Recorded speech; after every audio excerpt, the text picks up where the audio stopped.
I won't be able to get everything out in this one episode because I looked at time and I was like, oh, jeez, since we recorded this much. Yeah. But I want to go to the roasting session, man. Yes. Damn. The roasting. That was exciting. Didn't get it, yes. Ne? Yeah. I think a roasting session was at that time when I became part of it.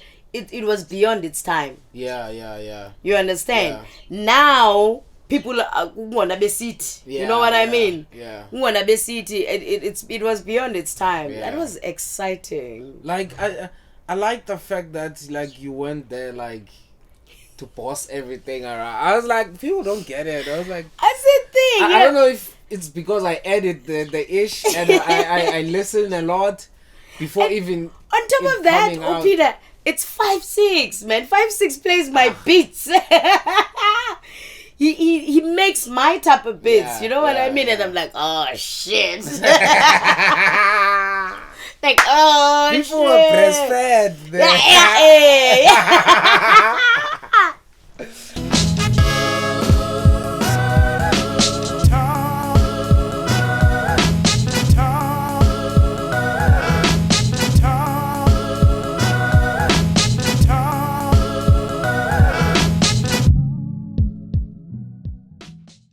Hey, it's your boy Coffee, man. I'm out here in Cape Town, Nkqikilitye, Barcelona, in a pole, South Africa, man. It's yet another episode of the Black Couch Podcast. We're on episode number 47 right now. It's been about 3 years doing this thing, and we're very close to our 1K mark subscribers. I think with this video, we're gonna get to 1K. I declare it. With this one, we're gonna go to 1K. Which is going to be a great thing because we want to reach 1K before our 50th episode, which is going to also be a very, very special podcast episode. Yeah, Black Couch. And namhlanje, Dipete, one of the best, I don't want to say rapper because musicians in the world. Not in Cape Town, because she just told me how famous she is. Overseas, not famous but like well known. Yeah, modest. It's very modest. But I have Millz the first. How are you? I'm good, man. I'm good. I'm groovy. How are you? I'm fresh. I'm nice. Ooh, you have la European 10 on you. I see. Ne? Right? Yeah, man, I deserve it. No one don't get in a room in oh my word, lights up. Guten Tag. Yes, sis. Yeah. That's the vibe. Like, just a quick, cause like I think you've done a roasting session and you've kind of like told people where you're from and what you do, which is rapping at that time when you were at a roasting session. Yeah. But beyond that, just how without Millz the first, like what you all about and where you come from. Okay, so Milia is an activist first and foremost, anti-sexist. What's the word that I'm looking for? I believe in a just society, which is what I'm trying to build towards. I believe in a society that is not oppressive, especially not to women. And children, but especially women.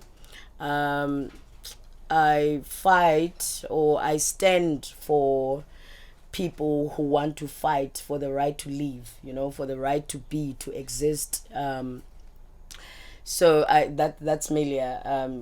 I do activism work. I work with the LGBTQI. What am I saying it right? LGBTQI. I always get it wrong. I always get yes, Yeah. I must do that right. Yeah. I always get it wrong.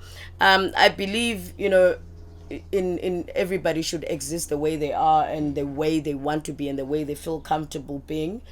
I fight against GBV. Like, that is one of my biggest thing, because I think it's a pandemic on its own. It's going on, everybody's keeping quiet, and now there's one thing in Dibona, it's starting to get normal.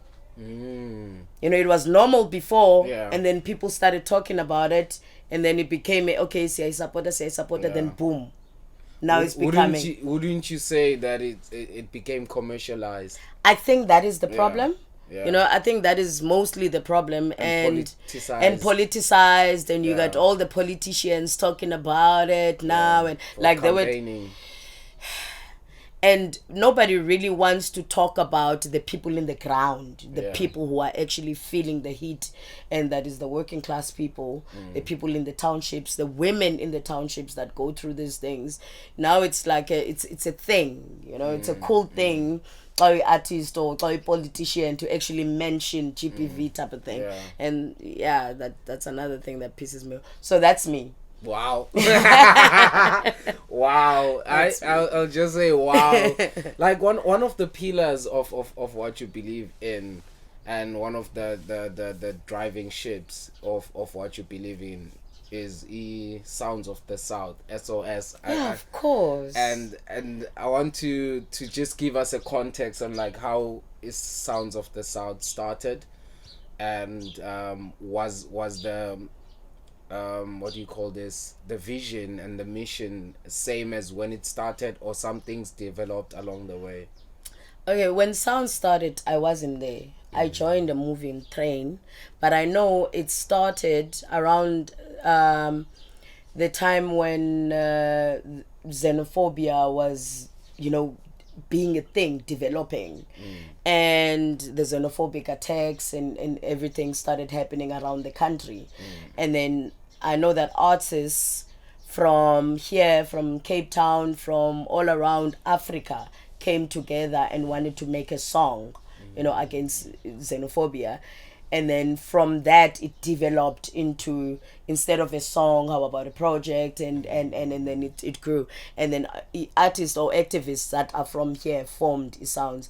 And I think those people were Khaltsha, Info, Anele, Anela, Zanzolo was part of that. And so I joined a moving trend, because when I joined them, they had already had maybe 5 years back corner, and I joined after a few years into. So when I joined it was almost like a dream, because now for a very long time here are people who are using a rap like me, but saying all the things that I felt I wasn't confident to say. Because society taught us that rap is supposed to be like this, and you're supposed to rap about these things, and the industry also teaches you to you can't write about this, it won't get as big. But here's this collective talking about the same things, and immediately I was inspired. So I joined that, and the vision had always been the same, but yongezeka as time goes, and as we encounter more things, you know, as iminyaka ihamba, more and more things are coming, more and more things are oppressing black people, you know, more and more things abantu are going through elokishini, and it adds to the vision that we had. But okay, instead of talking about maybe Nkqikilitye, let's talk about the world, because we know that every black person everywhere around the world is going through the same thing that people in Nkqikilitye are going through. You know, it's the system, it's the color of our skin, so it became broader than what it started. Yeah, which is one of the amazing projects to ever come out of our lifetime, because like the work that you guys do, it really inspires me, and it inspires a lot of people.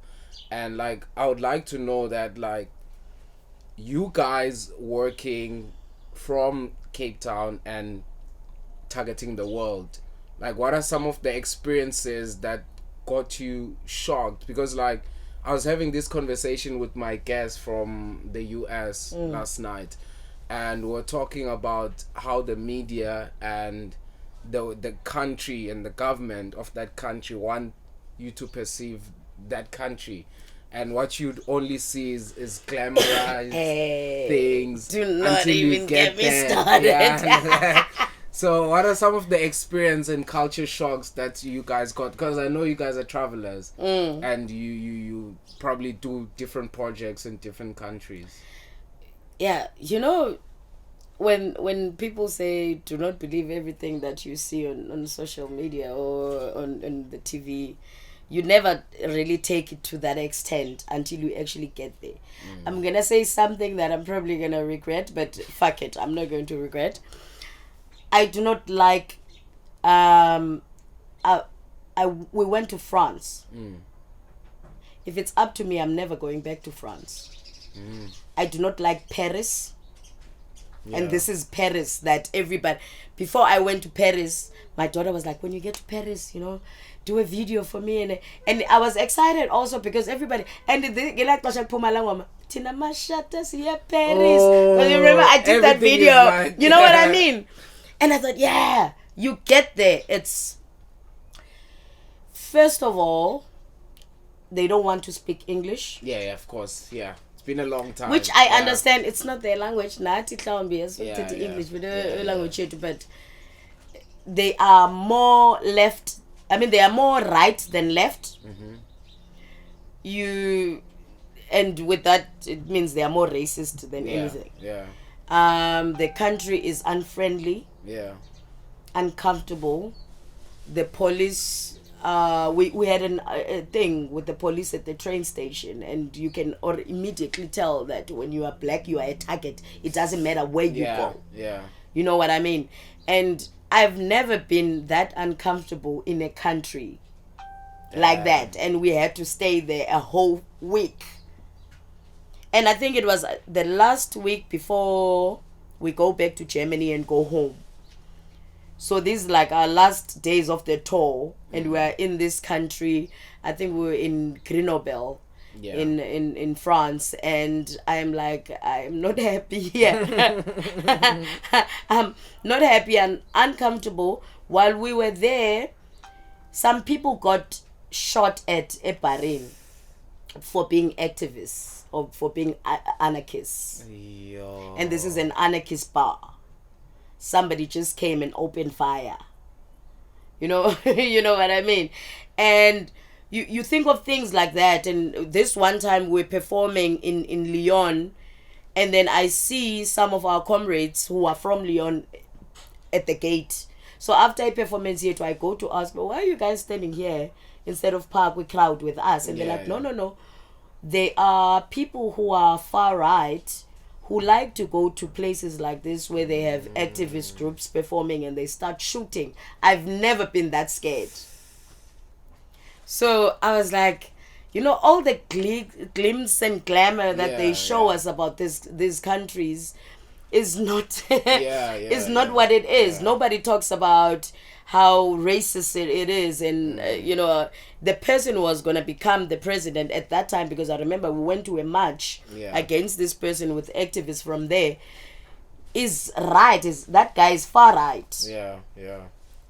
And you're like, what did I just walk into? You know, I just left my own problems and I've got my own Ramaphosa there type of thing. You know what I mean? Because you think when you go to another country, it's going to be all beautiful and it's not. In Germany, we met comrades from not Pakistan. What is this country that's also going through a war, and they run into Germany for refuge. What is this country? Is it in the Middle East? Yes. So in Middle East we have UAE, we have Israel, we have... the word is in my head, but anyway, so we went in Palestine. Palestine. Because I knew...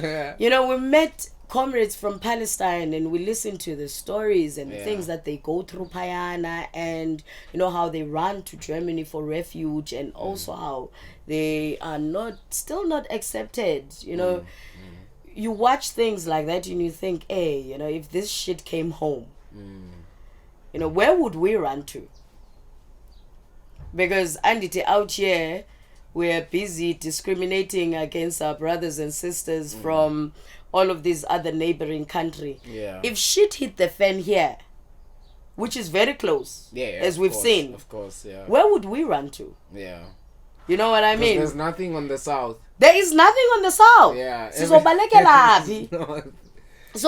Because when we were in Angola, we were told, bruh, Oba, you guys are killing our brothers and sisters over there. What are you doing here? You know, that hits you because you are one of the people who are fighting this thing back home. Yeah. So you're an enemy at home and an enemy in that country that you... Yeah. You know what I mean? It doesn't feel good. Damn. So this work is not easy. Yeah. But we do it because it's necessary. It has to be done. If not me, then who's gonna do it? Yeah. Like, it's really crazy, like how they paint the world in these places, because like there's a thing now that is really happening rapidly. A lot of African Americans are moving outside of America. Yeah, trying to locate their roots. A lot of people who are here want to go there, and like they're being advised, like, don't go there. It's not what you think. America, I wouldn't move to. Yeah, it's like there's a lot going on. There's a lot going on, and I don't want to say it's ignorance. Yeah. I want to say as people who have been oppressed for, and we know nothing but oppression. When you look at a place that looks like it's your Jerusalem, and somebody says to you, actually, no, you don't want to hear it. Yeah. You don't want to, you feel like this person is actually just, ruining the whole thing. Yeah. You don't, so senza londo.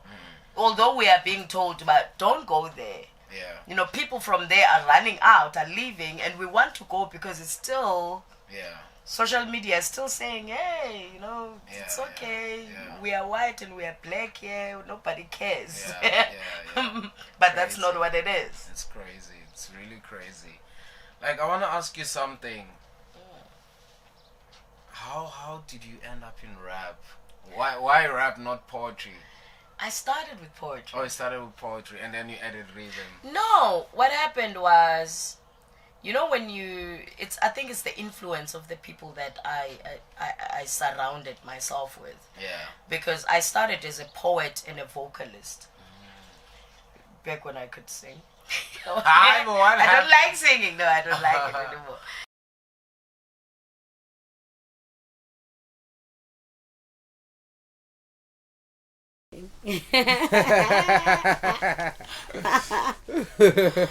Okay, no, that's good. I'll have to rephrase because we just had a technical glitch. Yeah. Ish. Like this rap thing, like how it all started and. Okay, so it started. I used to do poetry and I used to be a vocalist. And I don't know if you know Nkqikilitye Wabatwanguzeli. Yeah. So Nkqikilitye is a friend of mine. Yeah. We were friends since we were kids. Oh, yeah. So he started rapping before me. Yeah. And Uchu would record a studio Chili Fly, and Chili would fly was actually my casa back then. Yeah. So he would like take me to the studio with him. Yeah. I think that's where I met a lot of people like Oproex and No Madness and I met them, got Chili Fly. Yeah.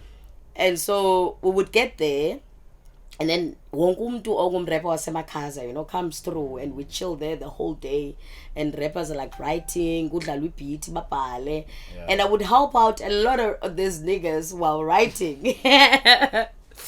So like a verse yakhe and it doesn't sound like how about and then Uchu was like, Millz, why you rape? When self. I was like, no, because confidence wasn't there, especially when it comes to rapping. And I still had the mindset that the rap is for guys. Yeah. Now I was comfortable being a poet, and then this one time, Fly played a bit. We came to the studio, Fly played a bit, and then it was like, Millz, I was cool like a bit. You're gonna rap. Damn. I was like, no, Fly. He was like, okay, I was record that. What an ultimatum. Uzawurapper. Yeah. And I remember Q helped me write my first verse. Damn. And I was like, I don't know what they're making me do here. This is uncomfortable and stuff. Yeah. And then I recorded, and then everybody, because Nkqikilitye came through while I was recording, and he was like, oh, Millz, this whole time, you know, and I was like, oh, okay, actually, this is good.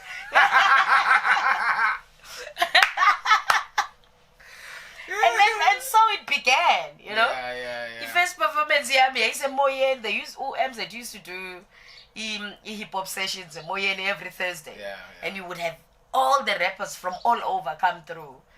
And so they put me on the lineup and I performed. And sorry, the response was really nice. And so I was like, okay, maybe this is something I could do. Yeah. And it started like that. Yeah. I'm always fascinated about Nkqikilitye. You don't have a Nkqikilitye story. Honestly,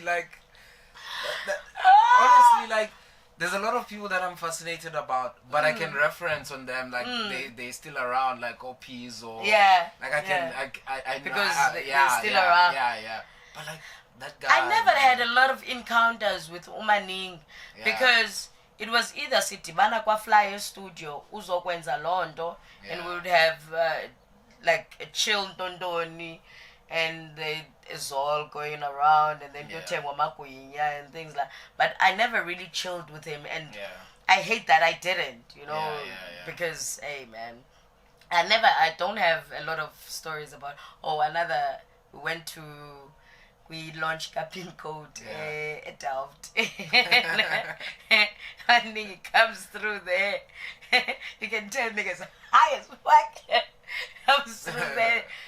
And I bought the microphone because he was like, you're full perform. I know him like that. It's like, you're full performer and doesn't give a fuck about line up and I was like, yes. That guy used to do that. I was like, damn. Yeah. About 3 months Cup used to do shows. And I was like, these guys, this is a pavement in. Like all of a sudden they grabbing mics up on the stage. He did that, man. Yeah, I was like and Bamyeka. Yeah. You know what I mean? Because like when I first saw them, I didn't know who they are, and I always mistaken because I never knew about I never knew Ubuso China. So I always thought Magateni China. I did that too. So I always thought that. So when there were people who were also convinced. So I was standing with my friends across the road and I was saying, Hanky, I go China. It's like, yo, magic stick, find that. But now they're performing and they're performing 300 years. I'm like, no. No, man. Something doesn't add up. Yeah. Hey, man. But like, how's the experience with Uchili? Because I saw last night you guys were working. Yeah, with Madness and y'all have nice vibes going on. Like, you're making okay kind of. Yeah, you know, you should. Uchili Fly is. I tell him he's the godfather. You know. There's something wrong. I don't know what's wrong with that. There's something wrong, and I hate it. About busy guys. She's getting intel. Hey man. I'm so sad that we've been getting technical glitches the episode. We definitely need another episode. We because have now to. There's content, man. I don't know what's happening. I don't know what's going on.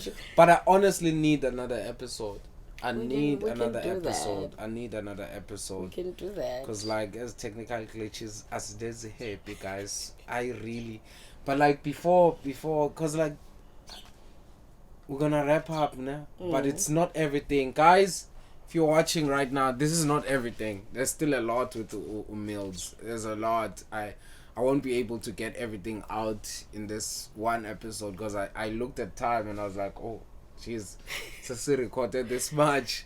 Yeah. But I want to go to the roasting session, man. Yes. Damn. The roasting. That was exciting. Didn't get it, yes. Yeah. I think a roasting session was at that time when I became part of it. It was beyond its time. Yeah. You understand? Now people wanna be seat. You know what I mean? Yeah. Wanna be seat. It was beyond its time. That was exciting. Like I like the fact that like you went there like to boss everything around. I was like, people don't get it. I was like, that's the thing. I don't know if it's because I edit the ish and I listen a lot before and even on top of that, Peter, it's 5-6, man. 5-6 plays my beats. He makes my type of beats. You know what I mean? And I'm like, oh shit. Like, oh people shit. were breastfed. They were breastfed. I had fun, man. I had fun. Cool, I've never done a roasting session before. Yeah. You know, and I was like, I don't know what to expect or what it's gonna be like and what the other people are gonna be like also. You know what I mean? Because kids can be brutal. Yeah. And I'm like, I don't know, but I knew Ngumangoba, Uspinza, you know, it was Nation Rhymes. Who was the other person? No, that's. And then that was me. Yeah. So it was a good combination. You know what I mean? Then I was like, okay, I know these people, all of them, and I've interacted with them, and I know how they are. So it should be a dope session, and it was. It was indeed. It was a dope session. I really loved it. And I think, if I'm not mistaken, something happened before we started. What happened? Probably load shedding or something. I think load shedding. Because I remember we're outside. And we're having like before we started. It was load shedding. We had to wait for Ubanubu and but stuff. That was a cool session, man. And like, I really enjoyed the lines as a Hakopana and so many things that you said. Guys, go and watch. Okay, I'm going to put it right here on the link. Go and watch that episode, guys. That was crazy. In that I needed to get out of my box. Yeah. Also because you are known for being a conscious MC, right? And then now you are given a task to get out of that box. It's very difficult, but it doesn't mean I can't do it. Also, I needed to show that I can do it. I mean, you can put me in any song. I think this morning somebody, it was Maki, asked me if could you rap in a trap beat. And I was like, I can rap in anything. I'm way beyond saying I only rap in boom bap or in the. I can rap in anything that you put me on. You can put a piano beat, I'll rap on that shit. That's me. That's me. You know, so I needed to get out of my box, and I did, and it was really dope. I liked it. I liked it. It was a good experience, man. Like what you were saying that you're releasing a song. Are we ready to talk about it? Oh yes, we are ready to talk. So I'm in a group collective, I like to call it, of women from Khaltsha, all rappers. It's me, Smash, Maizo, Nez, and Sarah. It's giving roasting session. Hello. and I remember like those names from roasting session. And the collective is called Culture Era. Oh wow. The narrative is to tell people that women can stand together, because there's been a thing which is, I know it's true, you know, women tend to fight each other more than anything, but we want to bring that thing of women getting together and working together and producing really dope music together and performing together, just to show little girls that this thing, you know, being a woman doesn't say or doesn't stop you from doing whatever you want to do. So we're releasing a song called Nkqikilitye. And I think I've heard a snippet. And Chili Fly is the person working on the project. It's going to be a whole project. Oh wow. So I think a project of 10-12 songs. Damn. And Nkqikilitye is gonna be the single. I think month end it drops. Wow. So I'm really excited about that. I'm really excited about that. I'm working with really cool people. So the energy Classes Studio is something else. I need to have Smash on the couch. You need to have Smash on the couch. Yes. Not yes in your Smash. You need to have Smash on the couch. I need to smash on the couch. I'm joking. I need Definitely need to have Smash on the couch. I think Smash is Nkqikilitye is sleeping on Smash. Yeah. Most we are definitely sleeping, just like they were sleeping on all of us. Like Smash is.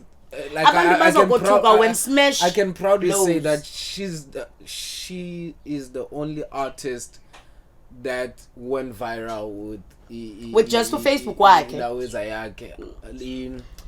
roasting session, yes. Like they went beyond as like people were doing reaction videos. I was like, none of our content has got any. Smash is out of this world. When I look at Smash, I'm like, yep.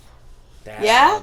And you recommended Smash. Yes, I did. Yeah, man. I did. I mean, greatness sees greatness. It's like that. And in relationship, I'm no Smash. Our friendship is like that. You know, if she's got something, she's gonna put me on. If I've got something, I'm gonna put her on. You understand? Greatness sees greatness, and it's like that.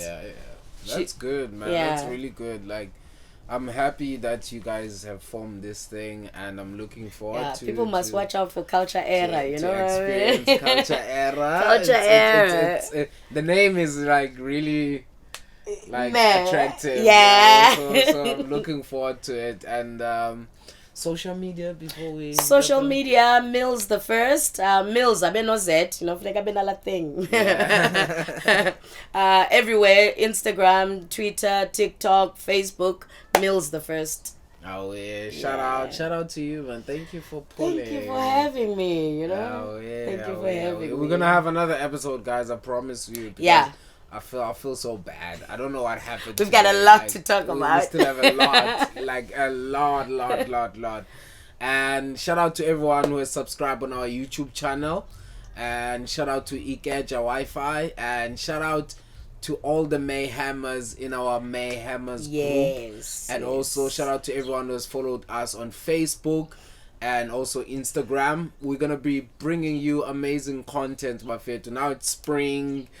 Everything is blossoming. We're about to go to summer. Like, we are ready to keep you busy, guys. Like, even if you are alone, you are not alone with us. Alone. Are you alone? Not alone. How? Yeah, man. Thank you so much, man. It's your boy Coffee. I'm out here in Cape Town. Nkqikilitye Barcelona, Nkqikilitye South Africa, man. We out. We out.